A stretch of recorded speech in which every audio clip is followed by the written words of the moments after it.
কলকাতা টিভিতে আপনাদের সকলকে স্বাগত। আপনাদের সঙ্গে রয়েছে আমি অঙ্কুর।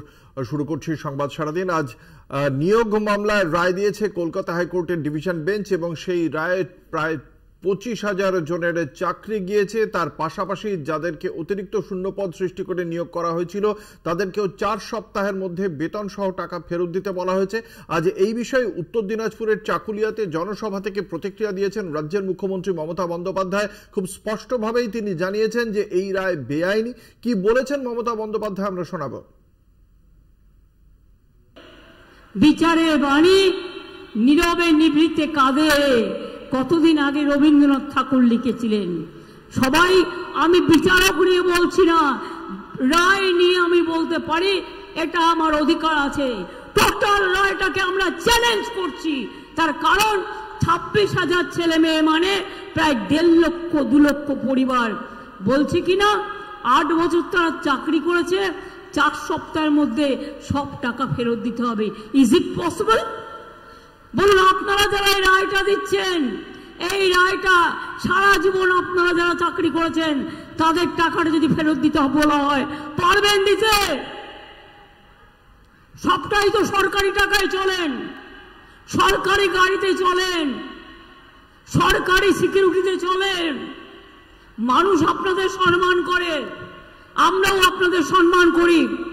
মনে রাখবেন, সারা ভারতবর্ষে বেকারের সংখ্যা হু করে বাড়ছে, আর আমরা যাদের চাকরি দিচ্ছি আপনারা আপনাদের আইনের খোঁচায়। এই অর্ডারটা বেআইনি অর্ডার, সেই জন্যই চ্যালেঞ্জ করে বলছি। অর্ডারটাকে আমি জাজকে বলছি না, অর্ডারটাকে বলছি বেআইনি অর্ডার। আমরা এটা নিয়ে উচ্চ আদালতে যাচ্ছি। চিন্তা করবেন না শিক্ষক শিক্ষিকারা এবং ছাত্রছাত্রীরা। যখন বিপদে পড়বেন, আর কেউ না থাকলেও আমি আছি।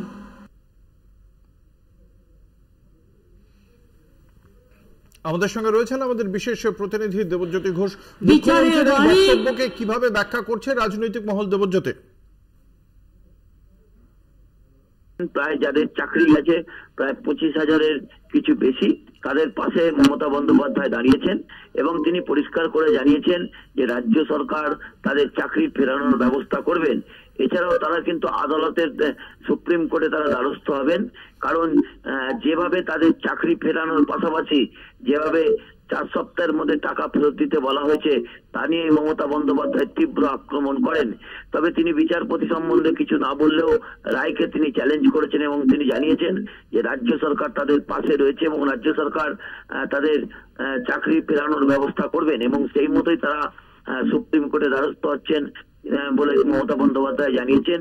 এর আগে এসএসসি চেয়ারম্যানও কিন্তু সাংবাদিক সম্মেলন করে একই কথা বলেছেন এবং তৃণমূল কংগ্রেসের পক্ষ থেকে কুণাল ঘোষও জানিয়েছেন যে চাকরি যাদের এর মধ্যে যে চাকরি তারা বেআইনি ভাবে পেয়েছেন তাদের চাকরি চলে গেলে কিছু বলার ছিল না, কিন্তু যেভাবে 25,000 লোকের চাকরি চলে যাচ্ছে তাতে যথেষ্ট রাজনৈতিক গন্ধ তারা পাচ্ছেন বলে মনে করছেন। এবং ইতিমধ্যে তৃণমূল কংগ্রেসের পক্ষ থেকে যেমন তীব্র প্রতিক্রিয়া জানানো হয়েছে, তেমনি তৃণমূল নেত্রী মমতা বন্দ্যোপাধ্যায় পরিষ্কার করে তিনি বিচার ব্যবস্থার কয়েকজনকে তীব্র ভাষায় আক্রমণ করেন এবং তিনি বলেছেন সরকারি দাক্ষিণে তারা চলেন, সরকারি নিরাপত্তায় তারা চলেন, কিন্তু যদি তাদের টাকা ফেরত দিতে বলা হয় তাহলে কি সেই টাকা তারা ফেরত দিতে পারবেন?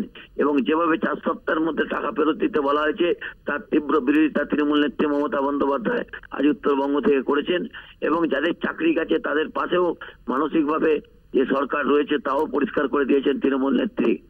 ধন্যবাদ। আমাদের সঙ্গে ছিলেন আমাদের বিশেষ প্রতিনিধি দেবজ্যোতি ঘোষ।